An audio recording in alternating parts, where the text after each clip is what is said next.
ಯಲಗೂರು ಆಂಜನೇಯ 7 ಊರಿಗೆ ಒಬ್ಬನೇ ದೇವರು.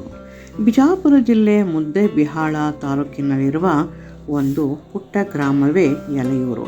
ಇದು ಆಂಜನೇಯನ ದೇವಾಲಯ ಹೊಂದಿದ ಪುಣ್ಯಕ್ಷೇತ್ರ. ಇಲ್ಲಿ ಆಂಜನೇಯನನ್ನು ಯಲಗೂರೇಶ ಎಂದು ಕರೆಯುತ್ತಾರೆ.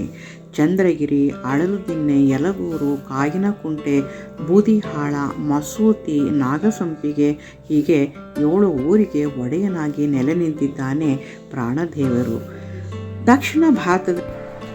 ದಕ್ಷಿಣ ಭಾರತದಲ್ಲಿ ಕೃಷ್ಣಾ ನದಿಗೆ ಬಹಳ ಪ್ರಾಮುಖ್ಯತೆ ಇದೆ. ಕೃಷ್ಣಾ ನದಿ ತೀರದಲ್ಲಿ ಬಹಳಷ್ಟು ತೀರ್ಥಕ್ಷೇತ್ರಗಳಿವೆ.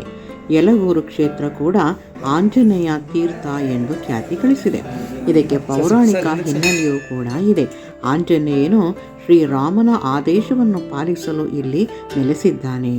ಯಲಗೂರು ಕೃಷ್ಣಾ ನದಿ ತೀರದಲ್ಲಿದೆ.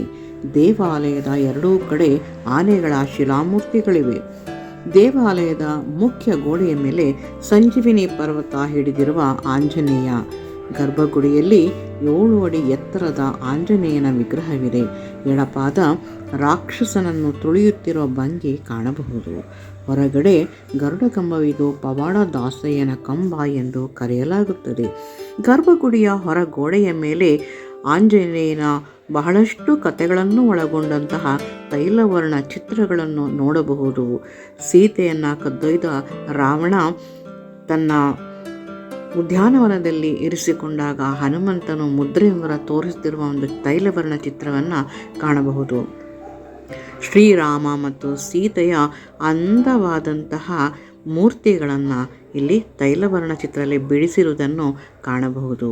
ಮತ್ತು ಹಲವಾರು ಚಿತ್ರಗಳು ರಾಮನ ಮತ್ತು ಆಂಜನೇಯನ ಬಾಂಧವ್ಯ, ಅವರ ಭಕ್ತಿ ಇದನ್ನು ತೋರಿಸುವಂತಹ ಹಲವಾರು ಚಿತ್ರಗಳನ್ನು ನಾವಿಲ್ಲಿ ನೋಡ್ತಾ ಹೋಗಬಹುದು. ಈ ಒಂದು ವಿಡಿಯೋ ಮೆಚ್ಚುಗೆ ಆಗಿದ್ದರೆ ಸಬ್ಸ್ಕ್ರೈಬ್ ಮಾಡಿ. ವಂದನೆಗಳು.